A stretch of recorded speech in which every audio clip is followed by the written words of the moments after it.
I feel like I'm in some kind of a storybook. It's like I'm in an opium den in Kandahar or something like that. I guess not too far off of it, just in a shisha den in Baghdad. It feels odd even just saying that, but when in Baghdad,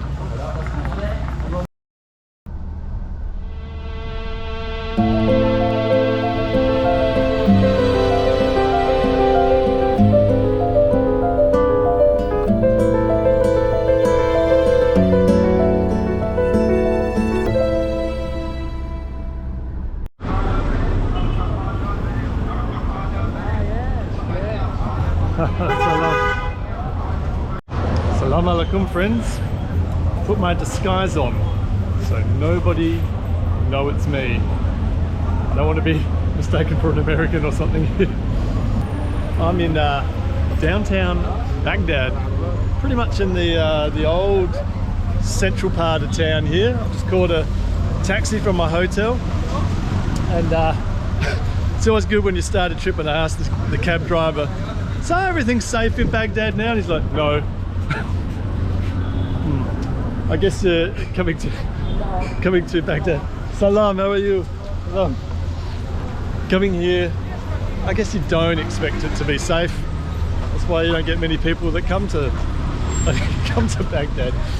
So let's have a little wander around the old town and see what there is to see. It feels very different than Erbil to the north.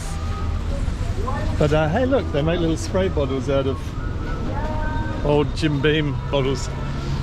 I have actually seen a fair bit of shops selling like Glenfiddich and stuff like that. Not bars, but like, I guess you can go and buy alcohol and take it away.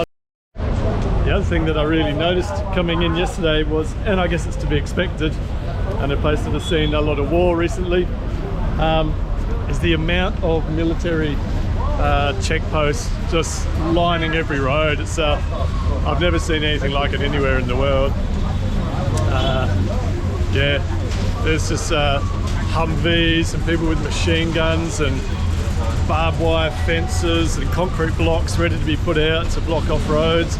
Everywhere you go is leftovers from, I guess, 2003. There's a lot of American vehicles everywhere, and most of them are fitted out with, like, I don't know, like big caliber machine guns on the backs of them and stuff like that. I guess yeah, they were just left here for the Iraqi forces to use. Downtown Baghdad, what do we make of it, guys?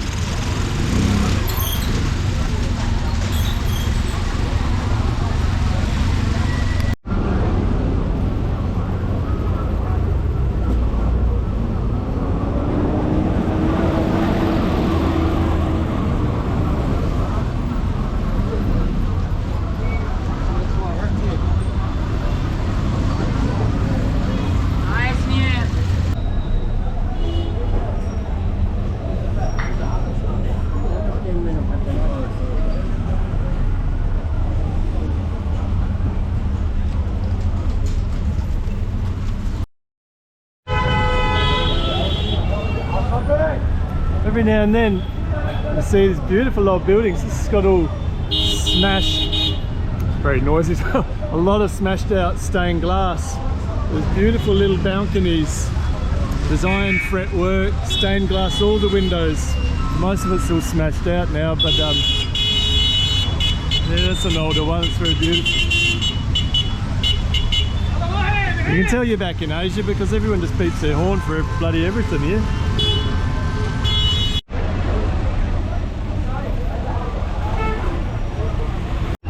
So I've been walking down this street, whatever the heck it's called, and this is the kind of the heart of old Baghdad down here, as far as I am aware. And this is a pedestrianised only shopping mall street. So we'll go, and this heads straight down to the Tigris River. So we'll go for a little wander down here. Hello.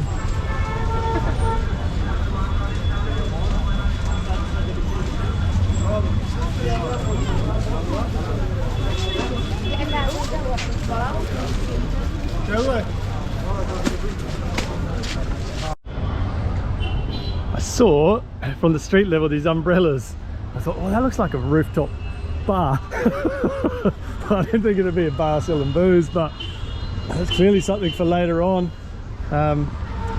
in the evening. It would be a nice place to be. Grab a little seat here.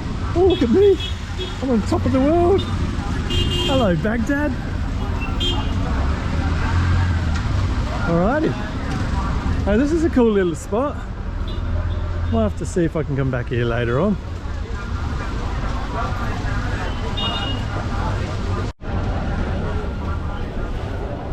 Yep, this clearly looks like the place to be later on tonight. Got little chairs out here, sit down.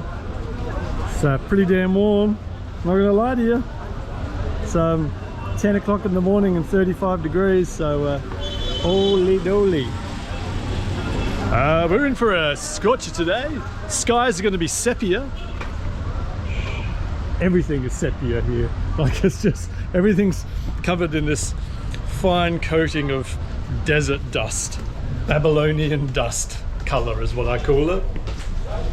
When I first got here last night, and you're coming through just a plethora, I like that word, a plethora of just military, guns, machine guns, army, all the rest of it going on. You're like, I'm not leaving my hotel room. This taxi is going to take me to my hotel. I'm only going to see Baghdad from my hotel window, and that's about it. But then you come for a wander around and you see that pretty much everyone's kind of doing a very similar thing. As it's no different to anywhere, is it? You can just buy some random trinkety things, books, a lot of books for sale around here, stuff for your kids. People are just walking around with a Slurpee juice in their hand. It's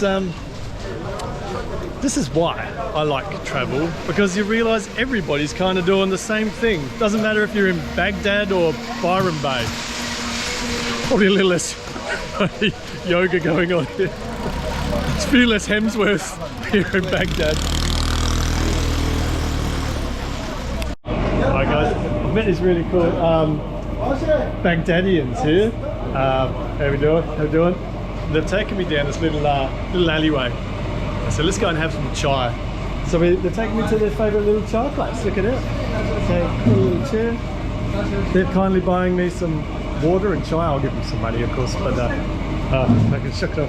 Thank you. When you say something, when you say shukran, yeah, the other one is say to you dalla. Dalla.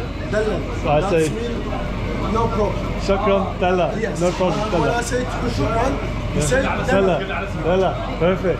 This is he's the main conversationist. English. Salam alaikum. This is nice to see. This one work here. He carry book on this bag to different from building to other building, or from the building or yeah. Okay. They excited because I speak English. Yeah. You see, Sayab's English is bloody fantastic. So I was just going for a wander around, and yeah. So it's cool. We're going to have ourselves some chai, some water, and some chats. Learn what life is like in Baghdad. All right, guys. Oh, you got to do it. I got told just then, because I'm quite tall. So around here there's different tribes. And what tribe am I from? It's from Shulat. Shulat tribe. Because I'm quite tall, so some other guys is like Shulat. This guy's Shulat. So I'm a Shulatian. So I'm from the Shulat tribe. Do they have great moustaches as well? I love mustache. Yeah. Everyone has a mustache. If you don't have a mustache, you are not. You're not a real man. You're not a real man. And I'm from Shulat. When I give you award, Yeah. I say on my mustache. Yeah. If I don't do the thing I told you, I will do it for you. Yeah. I will shave my Shave it off. mustache. Ah, so if you break your your word, yes, you yes. make a promise, Yes. and you break it, you're going to shave your mustache. Yes. Oh, really? Yes. Okay then, right on. Well, this mustache is staying on because I keep my word. So this street here primarily is made up of books. This is where all the intellectuals of Baghdad come. A lot of libraries upstairs and downstairs, and these nice guys, Saab here, has been showing me around. They're very proud about their bookshops. Everyone owns one. Right here, this was a very old bookshop here. There was a car bombing here in 2007 that killed many people. These buildings here are new. They had to get rebuilt. Someone came and parked the car, and it was a suicide bombing.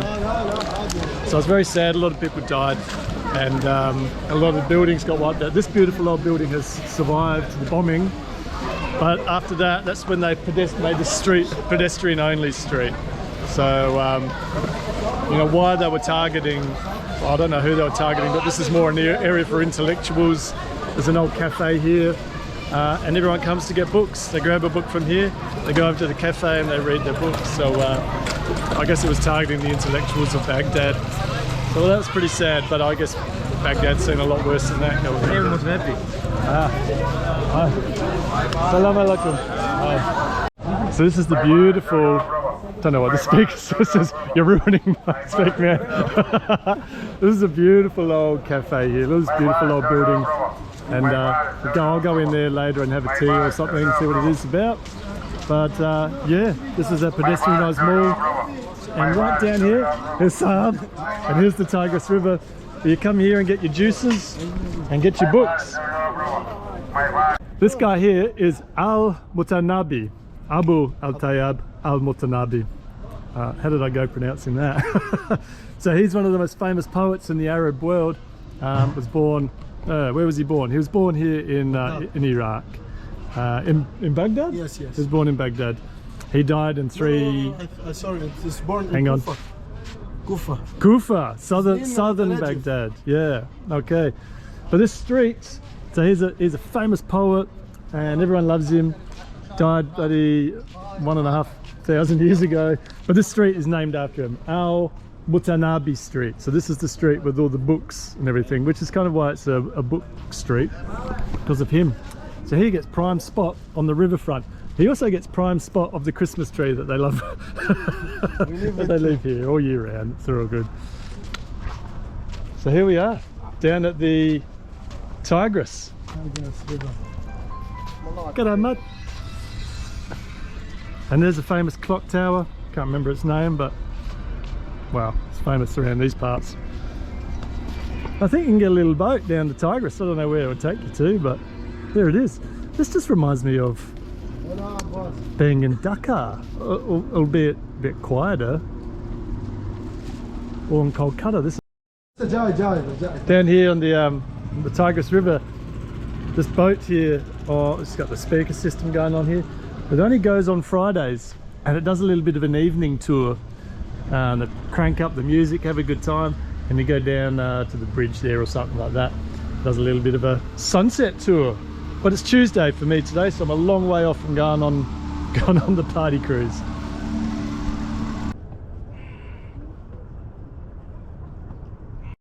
Saab's been showing me around, absolute legend, and what a great start to my time in Baghdad, hanging out with such a kind, friendly Iraqi from Nice Baghdad. to meet you. It's been really nice. It's very nice to see Australian people visit our country. Thank you very Welcome much. to Iraq. Thank you so much. Shukran. Habibi. Habibi. مع Shukran, السلامة. Habibi. Okay, bye. How's that? What a just absolutely, and I guess it breaks down a lot of stereotypes of what people think would be like visiting Baghdad. He's taken his own time out of the day, showed me around some cool stores, gave me a little bit of a history tour, and you always, as a tourist, wondering, when's he going to ask for money? Nah, just wanted to show me around and just give me a pleasant beginning of my time here. And it's he introduced me to everybody. He paid for tea, paid for water. Like, yeah, what a great start to Baghdad. And here we are at the languid rivers of the Tigris. It's it's very dusty, or is it smoggy? I don't know. Like the sky wants to be blue but can't be blue. It's sepia. It's got this haze over everything.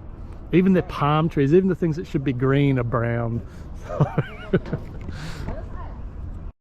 think I'm going to wander back up and go to that famous old cafe on the corner there.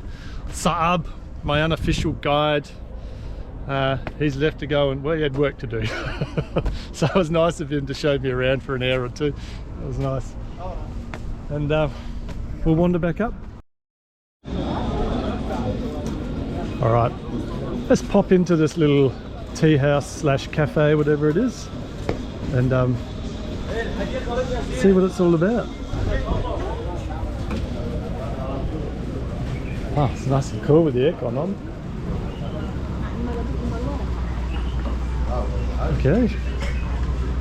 Hello. Alrighty, getting a few looks in here.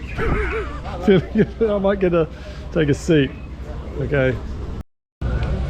Stepping in here, I feel like I'm in some kind of a storybook.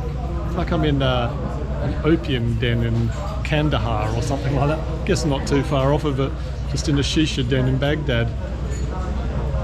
It feels odd even just saying that. But when in Baghdad,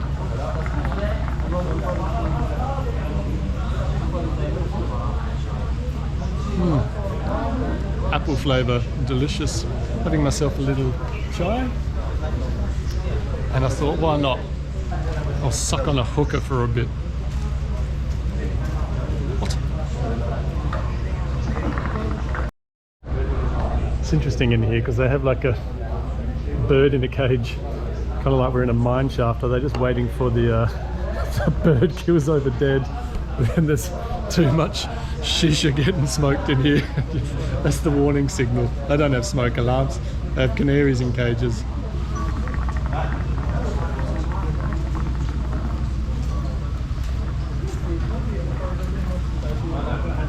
Delicious.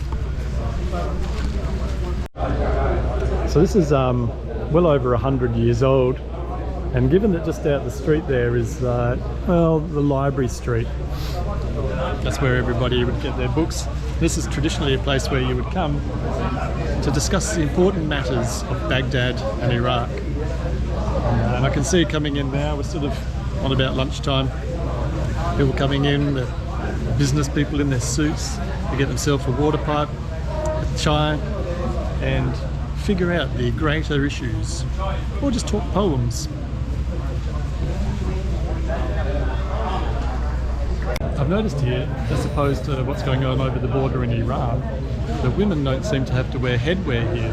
I've seen women getting around with makeup, just with their hair exposed. They expose their hair here in Baghdad. I just thought it was going to be a lot more conservative here, but no. It seems to be a little bit more liberalised here. Most unusual.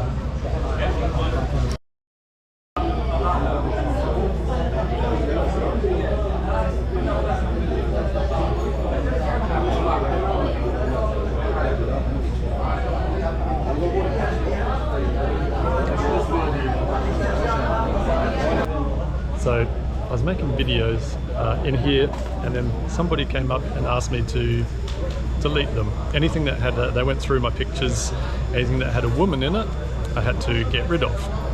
So, but anyway, this lovely old gentleman here, he's taking a picture of me. So we'll see how this comes out. Okay, this kind gentleman here. What was your name? My name is Hassan. Hassan. Okay. Abu Ala. Abu Ala? تشريني قافل على القضية. Right, okay. He's just done the picture for me, I'll show you later. And I was expecting it to be for money, but it's for free. في وار تشرين. Okay.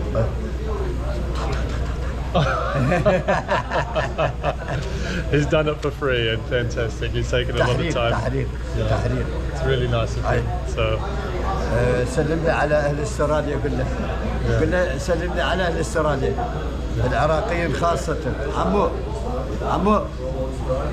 we're gonna عمو translate قل له that. سلم لي على اهل استراليا واللي خاصة العراقيين عايشين باستراليا. Say hi to all the Australians and especially the Iraqis that are living today. Hello to all the Australians. He says hello to all the Australians and to all the Iraqi living in Australia. Shukran. Thank you very much. Okay. No, please, like I will get yours. Yeah, it's okay. He's off now. He just came in to like do a little picture or something. I think he just relaxes, has a chai and goes. Ba salam.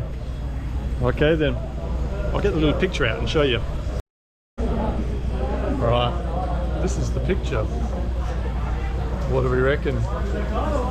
It's got a little bit of a more squat face than mine, but anyway, that's it. There I am. That's me.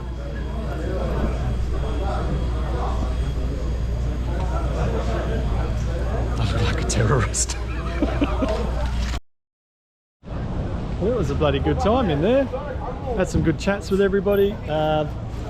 A shisha, a couple of chais, and it's now 3 o'clock in the afternoon, so I've spent a lot of the day sitting in there. And the town, this main street anyway, starts closing up, so all the bookstores. Yes. Salam, how are you? Yeah. You're from Australia? From Australia. Ah, Yeah. Yeah. You're from Baghdad? originally, yeah, but I've been living in the United Kingdom Ah, you for the last 45 years. Ah, okay. Originally I have a lot of friends from New Zealand and Australia. And you come back here I come to visit family, see my brothers, and go back. and go back. Okay. I was told by a local to salam, how are you? Told by a local to come and have a look at this. This is from the Ottoman era when they were occupying Baghdad. Wow, this is interesting. I'm glad he told me. It's just a shell. There's nothing left in the inside of it. What was a beautiful old building. This here was like the administration center of when it was part of the Ottoman era. Apparently it's only open on Fridays now, and every Friday you can go in there, have discussions with poetry. But unfortunately this building here, I mean, it's surprising I guess that anything's, well, there's just a few mangy dogs in there. Well, we can go in and have a look actually. Let's go around this side. I always love hanging out with mangy dogs. It's part of it's one of my pastimes.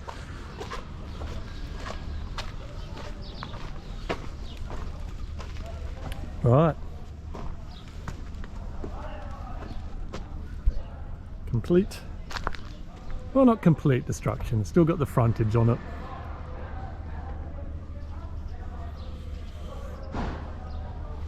Yeah. Oh, that's that. So where I am here, that tea house that's there and the administration building here. No. So taking videos here. Again, I got in told not to film around there. Of an abandoned building. Not sure why, but anyway, I guess that's part and parcel of travelling around here. There's a lot of areas where they don't want you to film. There's military and security and things like that. And yeah, so I'm getting told to erase various bits of footage, but I have backup. Yes.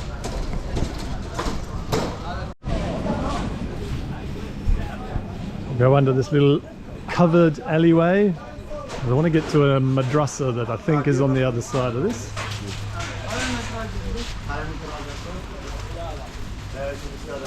But yeah, pretty much a lot of things are starting at 3 in the afternoon. Everything sort of seems to close down.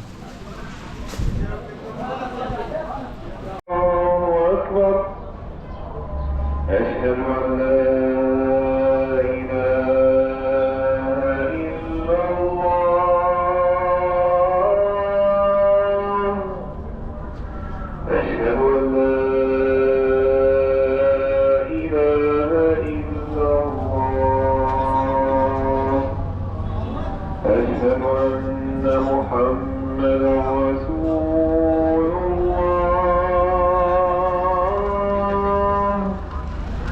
أشهد أن محمدا رسول الله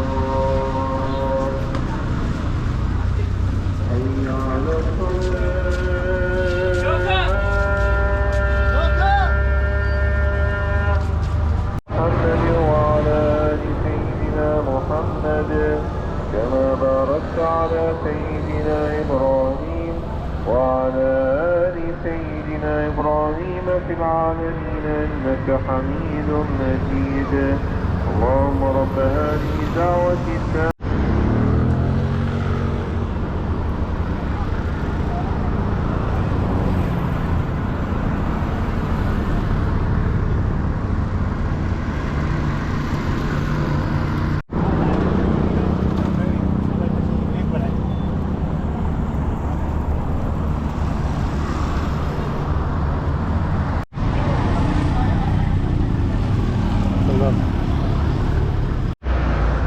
A bit of Iraqi mosaic. That's pretty cool.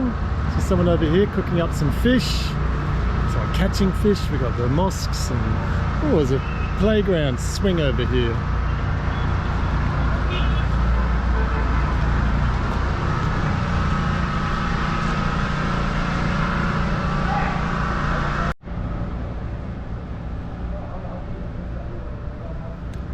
There's a mosque that I was going to go in and have a look at, but they've just had call to prayer, and as a non-believer, I'm not allowed in.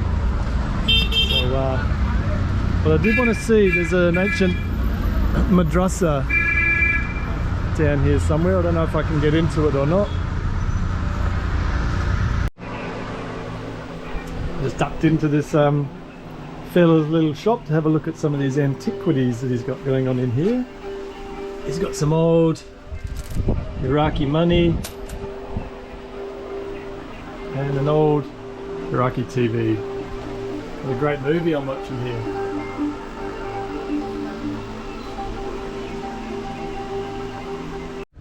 Well, this is the grand entrance of the madrasa, but it's the main door's closed. We'll push through here. Oh, look at this thing. Wow. All the engravings all the way up. It's massive. But can't go in. This kind gentleman in the store that I was at, he's got the key to the city. So he said he'll open it up for me. Oh wow. Oh yeah. Madrasa Mustansariya. So, oh mate, so this is nearly 800 years old, this madrasa. Obviously a place of Islamic learning. Is it still used? What? People use it still? People still learn here? غرف. صفوف. Yeah. Yeah. Wow. صفوف. This and this. Lovely. Very nice of him. Just opened up a 800-year-old madrasa for me to have a sticky beak around in. Just finding everybody here in Baghdad to be so exceptionally friendly and willing to. If I was in Australia and I wanted to go and have a look at some museum or something that was shut, but chance of them opening it up for you to have a look in. But here, he's probably wants to knock off and go home. Oh, I'll just take this stupid tourist in and unlock this bloody building for him to have a look around in. It's the hospitality and the willingness to go out of their way to help you is really, really something quite cool. Alright, we're back in the tuk-tuk. Haven't been in one of these since Pakistan. It's the best way to get around.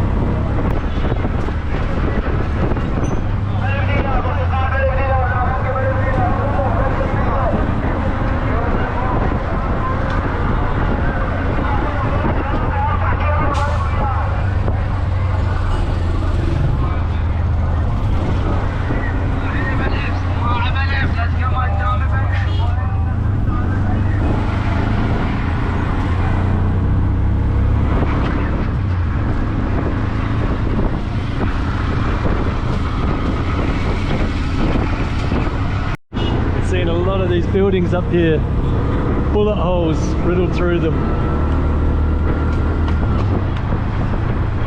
I guess this is their version of Soviet apartment living, maybe? This big central roundabout is known as Liberation Square, and this is the Freedom Monument. I don't know if you can, it looks like the square, there was a few under ramps, but they're all closed off, you can't get into them. Oh, we'll see if we can do that. Oh shit, we're gonna die.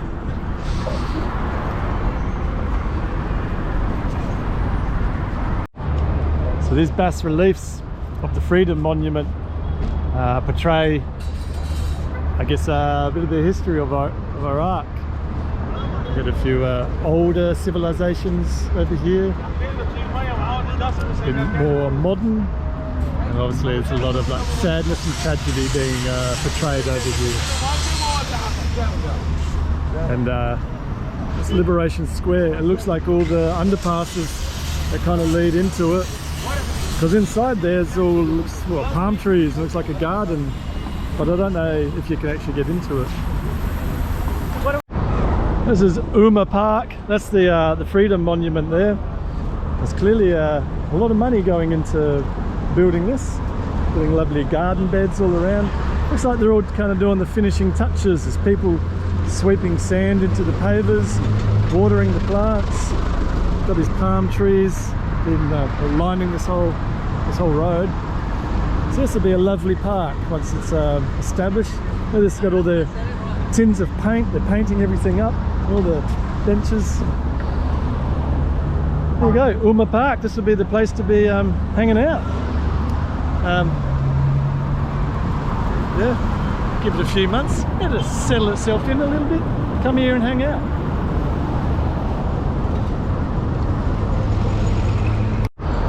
There you go, they're setting up. Very rarely do you see all the water features in these like fountain parks. We usually see them without water in them around Asia anyway, but here they are without water in it because it's all brand new by the looks of it, all lighting, and that'll be the teams are down here setting it all up. Ooh, when's its grand reveal gonna be? This is exciting for the people of Baghdad, isn't it?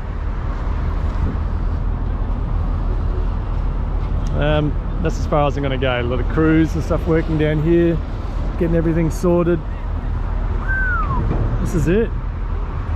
This is the place to be. God, look at this building. Look how many bullet holes and stuff are on that. That was not the place to be a couple of years ago. Now, imagine if you had an apartment here overlooking Umma Park. Ooh, you're sitting on a gold mine. You know a place that's seen a bit of action where they've got big concrete blocks here blocking off this street. There's a few shelled out buildings you can see over here, so that wouldn't have been a pleasant place to be. Man, it just gets your heart racing when you places like this and the military call you over and you're like, oh, you still feel a little bit, I shouldn't be filming in some of these areas. And I just had it then, they pulled me over, want to have a chat, but oh my God, like, so kind. Just gave me a bottle of water because it's hot, and it was just all, hey, welcome to Baghdad, do you like it? Having a good time? The moment their faces, it starts all serious, come here, and then as soon as you get there, assalamu alaikum, bam, just smiles break out. Hope you're loving it, hope you're having a good time. Baghdad. So it looks like all the underpasses that lead into Liberation Square are all closed off. I'll see if we can get a little bit closer over here. Alright, well, this is Liberation Square. It's kind of a bit of a underpass. Kind of a bit of a trash heap. Oh, I'm being told off. Alright, this is getting a bit crazy. I keep getting pulled over by the military and just crapping my dacks. And I'm accumulating water here. Everyone just gives me water. So these guys look like they mean business. Like they've got huge guns and like vests, look like with grenades and stuff on it. And where am I? Alrighty. So again, I've wandered into a side street because I thought, let's check this out. That's pretty interesting. Somebody's balcony. Looks like people don't live here anymore. This looks like it's potentially a site of, I don't know, saw a bit of conflict.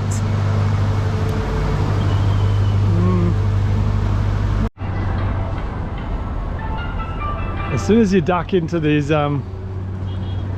side streets of Baghdad, it just really becomes a whole different place. These beautiful old ones made of wood frame. I'm guessing they were once beloved homes, but all the bottom windows are all bricked up over here.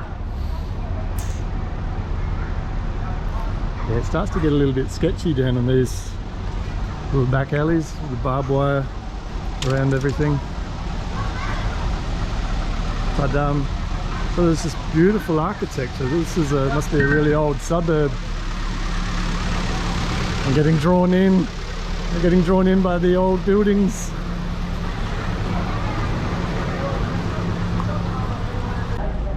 Look at this beautiful old one. They're just gone to a bit of rack and ruin now, but they do a booming trade on wheelchairs in Baghdad.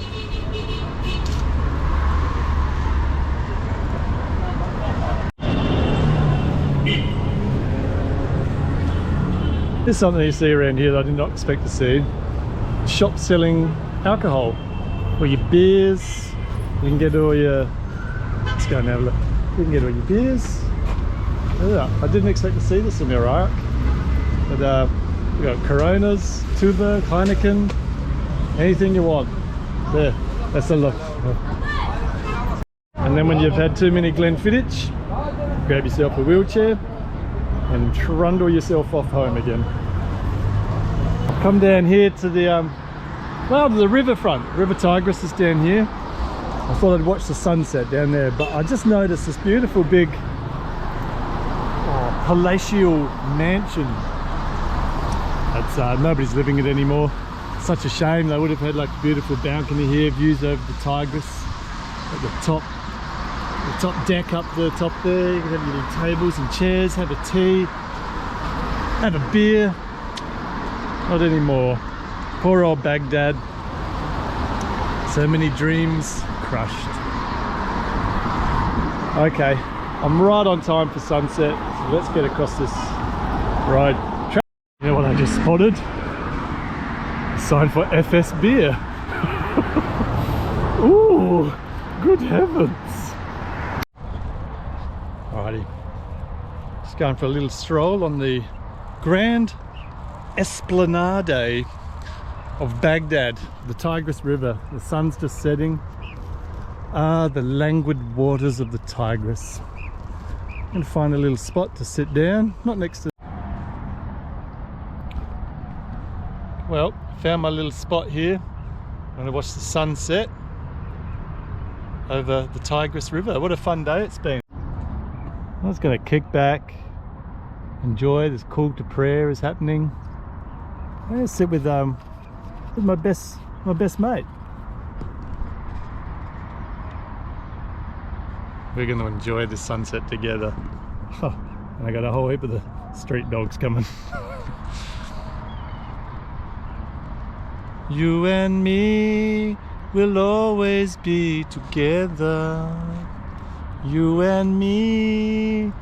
My face is so beautiful. Oh, and I almost forgot. Wait a minute. Gotta be careful.